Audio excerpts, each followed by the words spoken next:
Hey folks, this is m.i.a once again, and I know I'm kind of a little bit blurry, but this seems like the best lighting for it. And I wanted to use it for Uncommon Valor, a film I reviewed on my old account, and I wanted to talk about again. I know someone asked me about this film before, but I love this film to death. This is a film I saw when I was a kid and still love to this day. It's not really doing justice. But 1983 film, kind of the film that sort of started the whole return to Vietnam, like Missing in Action came out after this, Rambo 2 came out after this. But this film came out, didn't make a whole lot of money, made about 30 million bucks, which, I don't know, probably was pretty decent amount of money in 1983, I would think. Again, I'm not sure how much the film cost though. But I would think that at least had to have made back his budget and such. But there's no features on the DVD, unfortunately. It's a film that I think is criminally underrated. It's one of my favorite films concerning Vietnam. Basically the story, first off, directing it is Ted Kotcheff, same man who directed First Blood. This is the film he made right after First Blood. And then the cast, you have Gene Hackman, you got Robert Stack, you got Patrick Swayze in a very early role, you got Fred Ward, you got Reb Brown, you got Tim Thomerson, you got Harold Sylvester, Randall Tets Cobb, great score by James Horner. I know some people are not fans of his, but I can definitely attest this is one of James Horner's best scores. Fantastic directing job by Ted Kotcheff. This is a film that has a lot of heart to it, has some good action, but most of all, it's a very touching story, it's a very emotional story. I know by the time I'm reviewing this, I know my friend Effrey loves this film to death. Another friend of mine, Mike, OCB Communications, I'm not sure, he might be doing a review of this, maybe not, but he said he saw this film in the first time, and he loved it to death. I can't wait to hear how he thinks of it in more detail. But Uncommon Valor is basically, you have Gene Hackman's character. He has, for around 10 years or so, Vietnam War is over, there's people missing in action, including his son. And he still has dreams, and there's a really touching scene where he's in bed with his wife, he hears his kid in the shape of a little boy saying, "Hey Dad, I'm scared. You know, can you help me out here?" He puts his hand out, and the kid takes his hand, and it disappears. And the hand disappears from Gene Hackman's hand, and he looks at it, and he closes his fist. And he's time and time again looking at the politics and the politicians to help out, but he can't. So he decides to take matters into his own hand. So he gets together with another man whose son is missing in action, Robert Stack. Robert Stack, of course, from, you all know who Gene Hackman is. You definitely know who this guy is, Gene Hackman. From Superman, from many other films. French Connection. Robert Stack, who unfortunately is no longer with us. I think most people remember him from Unsolved Mysteries. Also Airplane. He's like a tycoon type of guy who decides to fund the rescue mission. Because Gene Hackman looks into it and finds out that there's a camp with some m.i.a.s that might have Gene Hackman's son. So he gets some of his son's old team together. He gets, and this is, I posted some footage on another one of my accounts, and Kentucky Contator said it best. He loves the film too, which I'm glad to see more fans of this movie. But he said it best. This is one of the best ensemble casts, and I attest to that. I mean, you can't see this clearly, but this cast, I mean, you got Randall Tets Cobb. If you don't know who Randall Tets Cobb is, just type him up on Yahoo, go to Image, type him up on IMDb. He was one of the bad guys in Blind Fury. You've seen Randall Tets Cobb in a lot of stuff. And he plays a character named Sailor, who has a grenade around his fucking neck. When Gene Hackman goes to each of his guys, well, first he goes to Reb Brown, who kind of a surfer guy, but also kind of a motor like type of guy who his character's name is Blaster. And there's a really fun scene where he's kind of an explosives type guy, and he shows them and a demonstration of how he puts like 6 charges, and how they go here, and then they go over here, Bouncing Betty blows the balls off, and then they go over here, they'll light their asses on fire, boom! Very fun, very, definitely Reb Brown's best performance. The guy can act in this movie, which is a shame how, I think he just got in bad scripts, in bad films. But Reb Brown's a good actor. You watch this film, he's a very likable character. You really root for him. He's very fun. They also go to Fred Ward, who you can tell he's had troubles. Fred Ward, of course, from Tremors and many other films, The Right Stuff. And even his wife says he doesn't want him to go. He's had some effects from the war. And you find out he was a tunnel rat. Guy would go in the tunnel, and one time he was in the dark. There was someone there, he had to knife them. Later on he found out there was a wife and kid in there. And he had to be stuck down there. So he's very claustrophobic. So when they get in this camp to train for the mission, he has to sleep outside. And there's a nice scene where Gene Hackman comes up and goes, you know, I remember Korea when the ice was so solid, so thick you couldn't bury the dead. So you had to put the dead on stacks. And Fred Ward goes, did it ever go away? Because Gene Hackman says, I used to see their faces every night. And Hackman goes, no, but I learned to make friends with them.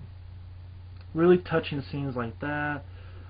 Then also Randall Teskov as Sailor. You can't see it right there, but like I said, he's in prison, and he's like a very fun, likable, goofy, but strong character. Like, you know, Gene Hackman thinks, you know, I use some biker acid trip type of guy. And he says wonderful lines like, I get energy from the air. I talk to polar bears. I converse with paramecium. I fuck nuclear waste. And like later on, Reb Brown Fred Ward explained to people why he has the grenade around his neck. And they say, well, for him, if life gets too shitty, he'll pull the pin and see what happens next. You also have Tim Thomerson from Trancers and Dollman, another great actor, helicopter pilot named Charts, kind of sitting there with his sunglasses and his wife who's kind of a bitch. Talking about how he never took those sunglasses off in 6 years and leaves, and then right when she leaves, he takes the sunglasses off. Then he tells another guy, Point Hollywood, another guy, helicopter pilot, a black guy, played by Harold Sylvester, a guy who was, I think, Al Bundy's buddy, married with children, and he was in inner space. Granted, a black guy who's smart. His character runs a hospital. He's a likable guy, and spoiler, folks, he doesn't die. And he's a strong, likable character. He's not comic relief. He's the type of guy who runs a hospital, who flew in Vietnam and ultimately goes back with Gene Hackman in the game. Then they go, I love like when Reb Brown Forward meets Sailor, and you could tell these guys have chemistry with each other. They seem like they like each other a lot. I love the score by James Horner.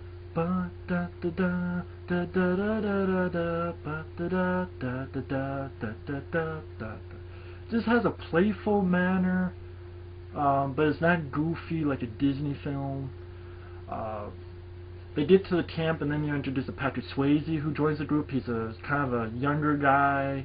Later on, you find out he's in there because his father was m.i.a. And him and Sailor, Randall Teskov's character, have a sort of a back and forth. And ultimately, it leads to them fighting with each other. And I love Randall Teskov gets the grenade, throws it back. Boy, you just bought the whole can of whoop ass. Has a fight scene, and ultimately, Patrick Swayze gains respect from that. The training sequences are fun. they're training to. They have a recreation of the camp to go in and out in like under 3 minutes, and you have fun training. Like Fred Ward, he's a guy who can hide in plain sight, like one of those types. He's training them how to use a knife, and then they're on exercises to get from point A to point B, and Fred Ward's getting these guys left and right, and putting signs like ex-rookie for Patrick Swayze, or just really funny signs meaning that they're dead. I love Reb Brown's reaction. Oh shit, I'm dead. Hey, what's about? Shit. That and Tim Townsend when he backs up and then like he's going to get strangled, and he's like, and Fred Ward actually does this. It's like, fuck, man. And Gene Hackman, he's a tough at the beginning, but yet he's not an asshole. Like you can feel these people bonding with each other. They have a chemistry to each other. There's humor, but it doesn't go on the stupid route of fart jokes or any of those, not even remotely. It's still a story that's taken very seriously. Everybody does an excellent job. I love Gene Hackman. He's a great actor. And this is just a fantastic... There's not one bad actor in the group. I mean, I love Patrick Swayze. He's very hard on the guys. But they're like, what do you mean? You weren't even there. And then that's when they find out after the fight that his father had gone missing in action. Not the movie, but m.i.a. And then they meet up and their guns get taken away, and it seems like there's a shot missing for when their guns are taken away. And then if you see the film, it cuts to Harold Sylvester, the black guy, and Randall Ted Kotcheff, like they were in the middle of a fight, and Gene Hackman's like in between them, almost like something was cut. Which I wish there was deleted scene. I wish this film should get a special edition. This film deserves it. I would love to hear, like, especially since Patrick Swayze unfortunately is no longer with us, wouldn't it be nice to have like a documentary, people looking back, talking about how it was with Patrick Swayze and the whole cast, and how this was like its first stance into going back for m.i.a.s who were in Vietnam, putting that subject to film,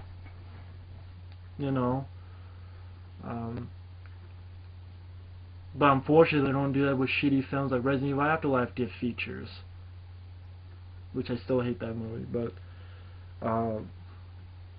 yeah, they're training, and they get in the Laos, get back into Vietnam. They get some guides to help them. You get a guy and his 2 daughters. One of the daughters and Tim Townsend, you can kind of tell there might be something that goes on between them that might build up, but they don't dwell on it, so it's not like take you out of the movie. Yeah, it's a lot of good points they fill in. Like, you could tell they really spent some time on it. Like, you see little moments of Randall Ted Kotcheff and Patrick Swayze kind of understand each other after that fight they had. Tim Townsend and the girl, like, when there's one group who's got to steal helicopters, another group who's got to go in camp to see that the men are there, the m.i.a.s, the Americans are there. And like Tim Townsend saves the Asian woman. I forget her name, unfortunately. I forgot her name. And when they get on the helicopter, it's very brief, like you can barely tell, but she does like this. And Tim Townsend goes like this. And then like a funny scene, because he gets on a helicopter flying away and some asshole gets on him. It's like, okay, fucker. It's like see you later, ass. Like, your history, pal. Slams the motherfucker right into a hut and just triumphant score. And again, the spoiler warnings. In case you don't want the ending spoiled, just please check this out. It has a really emotional ending, solid action scenes, wonderful story, awesome fucking cast, beautiful score, great song at the end, which I'll get to. I have nothing wrong to say about this, but getting the spoilers in the third act, when things don't always work out as they plan. So like the Americans were not there in the camp, but they were out, and they have to go back in, and they have to blow up this bridge. And unfortunately, the helicopters are not there yet because they ran into trouble. Things don't go as well as they think. And that's perfectly But like, characters get their moments. So Reb Brown, you know, he knows what he has to do. He gets on the bridge, throws a fucking, you know, explosive, makes his stand, and the whole bridge explodes. Randall Ted Cobb has to go climb this thing to save Gene Hackman, who's getting m.i.a.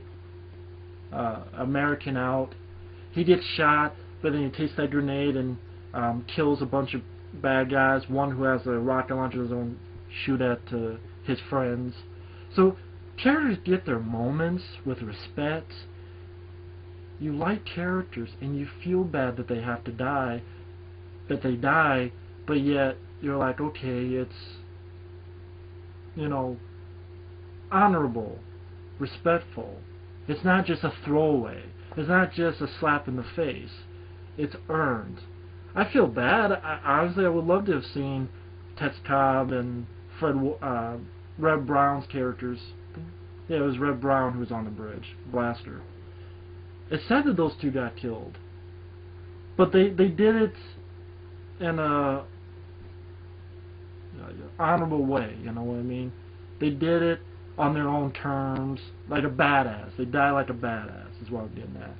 And the emotional ending is that, you know, everybody else, pretty much everybody else gets back on the helicopter. They find 4 Americans there, and the sad thing is one of the Americans they found was actually Robert Stack's son.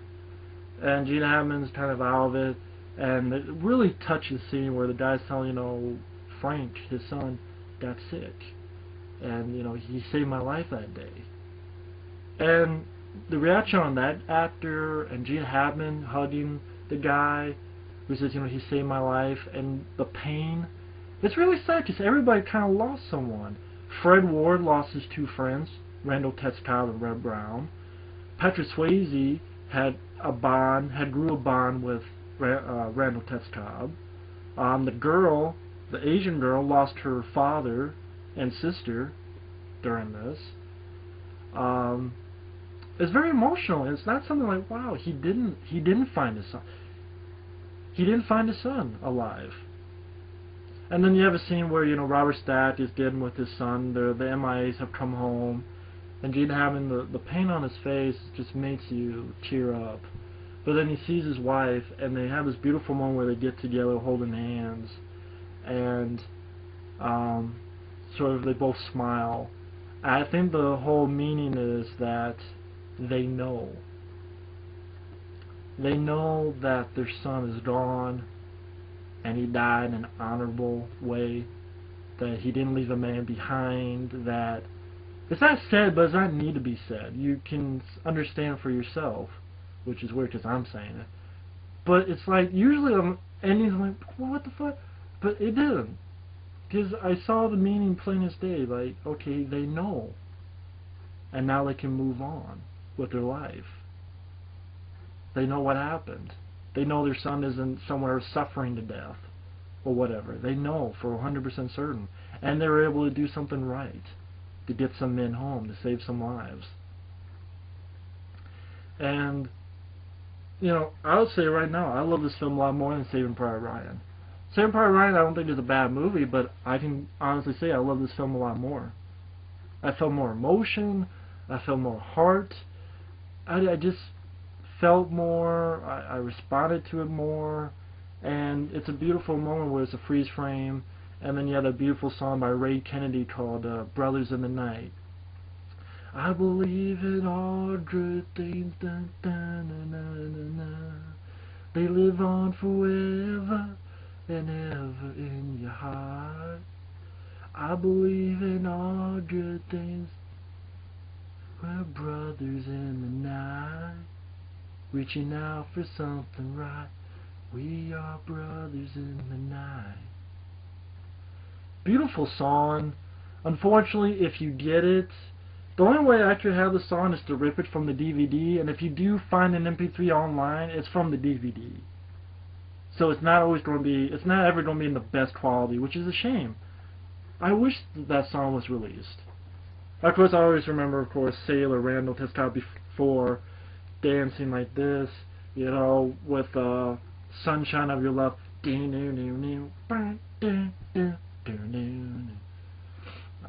But I praise this film a lot. That's why I talked about it for 20 some minutes, because beautiful emotion, a lot of heart to it, excellent cast. I find nothing wrong with it. It's weird, I'm doing this in the week that sort of everybody's talking about X-Men First Class, and that made me look at, and then this is also the same time when I looked back, I did a review for Resident Evil Afterlife, a film that for me personally I'm not a fan of, but yet I guess a lot of people are, because that review got 5 thumbs down, and I looked on IMDb and it gets a 5.9. Resident Evil Afterlife. Thankfully this gets a 6.1, but I think this deserves a 10 out of 10, to be honest. I don't find anything wrong with it. But the fact that a film like that, I see so many things wrong with it, and that gets the big, huge box office, the big, huge special features on DVDs and Blu-rays, gets like as much good regular folk reviews. I mean, 5 thumbs down on that rant on a film. I'm like, and then same with X-Men First Class. I see unanimous good reviews across the board. I can't judge the film whether it's such or not because I haven't seen it, but nothing about that film, from everything I've heard and seen, appeals to me.